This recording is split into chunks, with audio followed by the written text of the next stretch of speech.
guys, mayroon akong ituturo sa inyo na free tutorial Chinese Mandarin language. Ang ituturo ko ngayon guys ay ang pagtanong kung nasaan ang aking damit.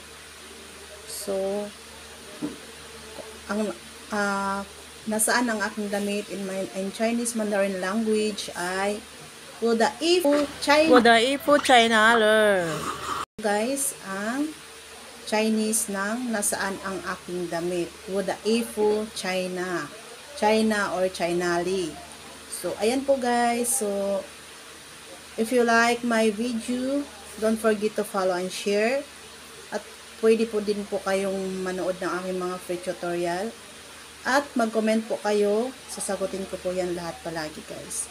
So, sa gustong matuto, manood lang kayo ng aking mga basic na mga tinuturo sa inyo. Ayun po yung mga sagot dyan. So, sa gustong manood, sa gustong matuto, so ayan lang po guys. Free po kayo lahat. Makinig, manood, at matuto. At yan lang po guys. Thank you and God bless.